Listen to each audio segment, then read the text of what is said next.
আসসালামু আলাইকুম বন্ধুরা, কেমন আছেন সবাই? আশা করছি আলহামদুলিল্লাহ বলে সবাই খুব ভালো আছেন, সুস্থ আছেন। আজ আমি আপনাদেরকে দেখাবো কীভাবে ডিমের খোসা, চায়ের পাতা গুঁড়ো, পেঁয়াজের খোসা দিয়ে জৈব সার তৈরি করে গাছের গোড়ায় দিলে প্রচুর ফুল, ফল এবং গাছের বৃদ্ধি করা সম্ভব। তা A to Z আপনাদেরকে ভালোভাবে দেখিয়ে দেব। চলুন এবার দেখা যাক। এই যে দেখুন, ডিমের খোসা গুঁড়ো একেবারে আমি মিহি গুঁড়ো করে নিয়েছি। এই যে দেখুন কীভাবে গুঁড়ো করে নিয়েছি। এবার দেখাবো পেঁয়াজের খোসা।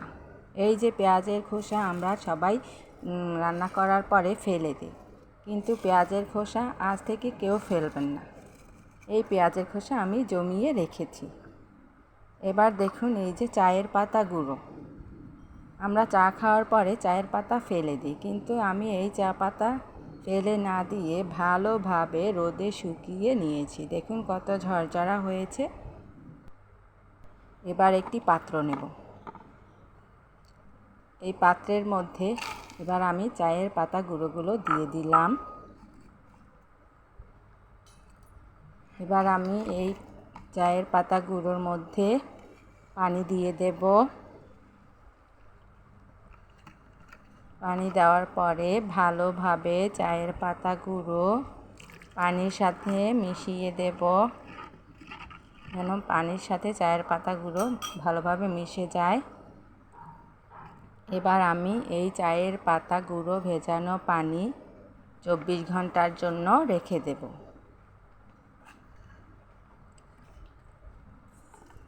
এবার আমি আরেকটি পাত্রে ডিমের খোসা গুঁড়ো নিয়ে নিলাম।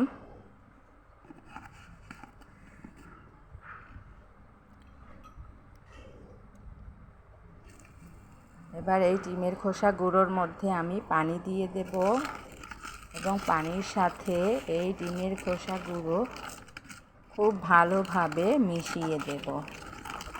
এই যে দেখুন, আমি চামচের সাহায্যে ভালোভাবে মিশিয়ে দিচ্ছি।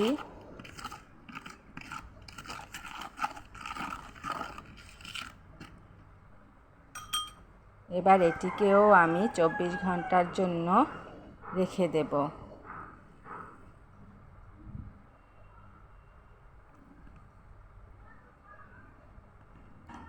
এবার আমি আরেকটি পাত্রে পেঁয়াজের খোসা নিয়ে নিলাম। এর মধ্যে এখন আমি পানি দিয়ে দেব। পানি দিয়ে ভালোভাবে এটিকে আমি চামচ দিয়ে পানির সাথে মিশিয়ে দেব।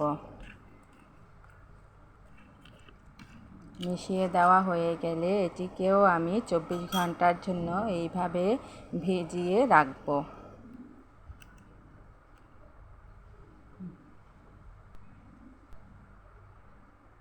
এই যে দেখুন, আমার 3টি মিশ্রণই রেডি।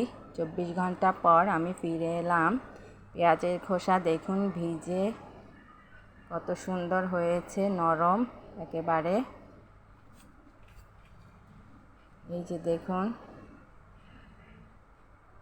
দেখুন, ডিমের খোসা গুঁড়ো পানির সাথে মিশে গিয়েছে একেবারে।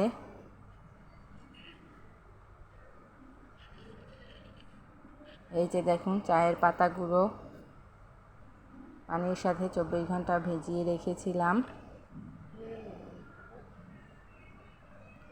এবার আমি এই 3টি মিশ্রণ আলাদা একটি পাত্রে ছেঁকে নেব।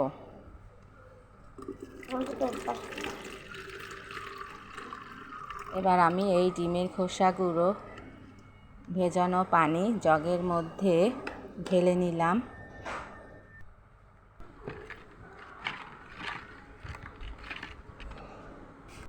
এবার আমি চায়ের পাতা গুঁড়ো ভেজানো পানি ছেঁকে নেব।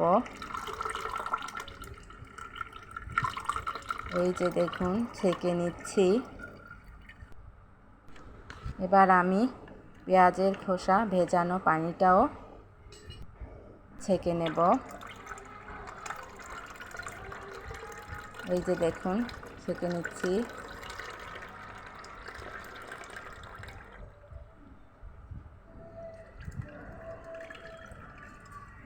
এবার আমার 3টি মিশ্রণই ছেঁকে নেওয়া শেষ। ছেঁকে নেওয়া হয়ে গেছে। মিশ্রণটি হাফ লিটারের মতো হয়েছে। এবার আমি এর মধ্যে আরও হাফ লিটার সাদা পানি দিয়ে দেব। যে মিশ্রণটি আমি তৈরি করলাম সেই মিশ্রণটির সাথে এই পানি ভালোভাবে মিশিয়ে গাছে প্রয়োগ করতে হবে। এইভাবে এখন তৈরি হয়ে গেল আমার জৈব সার। এই জৈব সারটি আমি এবার গাছে দিয়ে দেব।